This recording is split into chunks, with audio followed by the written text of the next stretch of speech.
Yeah, greetings and welcome, everyone. You're about to be informed about some of the most important and some of the best things that are, in fact,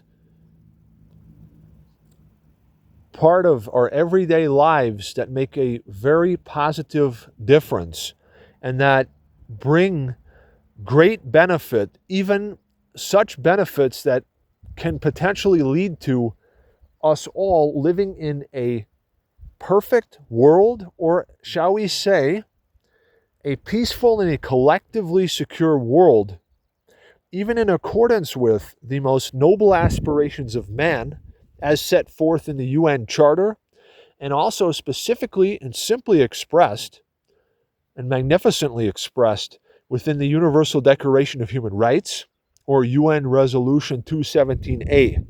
And the general aims and goals here are world peace and collective security. All of us, every human being, in fact, all persons, ideally, though perhaps technically, every person who is a citizen of every nation state that is a member of the United Nations, that has officially adopted or basically is signatory to the Universal Declaration of Human Rights, perhaps one should research those exact details. Yet generally, we exist in an international state of law and order and a rule of international morality as set forth by the UN and the UN Charter and the UN Covenants 1 and 2, and things like the Geneva Convention and things like the Universal Declaration of Human Rights, that basically has been, officially adopted as government policy, right? Where nation states are required to fulfill their, obligations and commitments to basically operate in accordance with the law as defined by various different documents, such as the UDHR, Geneva Convention, especially UN member states, right? Yet we can take this to the next level and actually just go ahead and suggest, right? Suggest for the best that all nation states everywhere adopt the Universal Declaration of Human Rights as a type of gold standard constitution and rule of law and basic law and order and guidance for the general human population because of its brilliant universal accommodation and coverage and providence and protection for all humans, all peoples, regardless of race, religion, creed, national origin, and the way that it basically provides a very good, universally applicable code of law or basic framework that all human beings can safely, happily, and collectively, peacefully, and securely, and prosperously, and legitimately benefit from, right? So, that having been said, you should get a copy of the document yourself and read and study and apply what's written therein. At the end of the day, my friends, most often it actually is the case that you have to have a printed copy of the UDHR, or you have a PDF on your phone or whatever, and you really have to know the law to be able to actually exercise it and be a doer of the law in everyday life. Most of the challenges or even things that are somehow human rights violations, they happen in everyday life. And ideally, you would have something like a judge advocate general systematic operating mechanism where every human being knows their human rights and responsibilities and can freely exercise them and fulfill them in everyday life. Usually, and actually most of the time, it seems to be that true and legit edification and education provides the key in almost every human interaction for a legitimate mutually beneficent cooperation and existence. In other words, most of the violations of the law that seem to occur in everyday life, or the challenges that we see in everyday life to basically a rule of international morality, and like where everybody knows and is able to hopefully even fulfill their human rights and responsibilities and exercise their human rights and maintain, keep the peace and follow the law, right? Usually has to do with lack of knowledge. So one should be informed about the fact that we exist in an international order. And the details are in the UDHR. Get a copy of it, read and study it, practice it, apply it, and live it in accordance with what's written in it to the best of your ability. It's brilliant.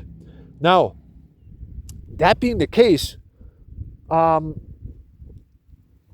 my experience, it's become sort of clear that, see, one has to actually read and study the document, and one has to actually know. First of all, you have to know the law, and then become a follower of the law and a doer of the law. Because it's very, very interesting that, so it's like, if you know the right thing to do, then do the right thing, right? Because it also has to do with knowledge. If we say, okay, look, there was a human rights violation, that's forbidden. I understand what should have happened and I see what went wrong, and that's actually, that's not in order. Well, if you go, look, the reporting and the remedy mechanisms that exist internationally, obviously, that complete and total system really could be upgraded and expedited so that, we would see a rule of international morality and a state of law and order universally all over the world as fast as possible. The key, it's a collective effort. It's a legitimate, collaborative, and collective human responsibility and an effort.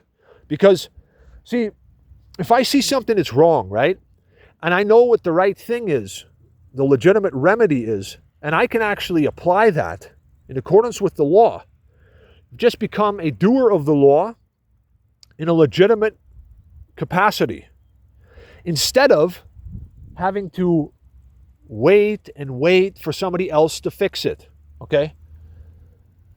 So, generally speaking, there is, in fact, a rule of international morality, and we already live in a worldwide state of basically equal human rights and responsibilities and a just rule of law. We already exist and live in this. The framework has already been set. We have to keep this in place and properly build on it, because all the problems, all the challenges, and all the things that are forbidden, and even the monumental, problematic hurdles or whatever obstacles that humans see themselves confronted with, they're mostly a result of something like what can be described as ignorance of law. So education is like the remedy. Now, the UDHR, it's basically available online. It's also available in printed form in a lot of places. Every human being alive today, in fact, every single human being everywhere, should have a copy of this document in their language or in a way that they can understand it and comprehend what's written therein, and actually know their human rights and responsibilities and exercise them and be able to fulfill them. If that's the case, if that were the case, and I hope so, we would actually be living in a very, So we could be living in a very good state overall, a world that is very close to being peaceful and collectively secure. You know that the challenges that face humanity nowadays, even that you can see on the news, whether it's at the UN or in this country, that country, wherever, whatever, most of the challenges are actually, and the difficulties that humans see themselves challenged with are because of, so they could be overcome with key knowledge and wisdom and specific skills. Okay, so it's almost like saying, look, there's a patient, something wrong, this person has to be healed. There's a doctor who knows how to heal this person, has the wisdom and the knowledge and the practical ability to heal this person, right? That's the example here. So the thing is, nowadays, if you think about it, it's become so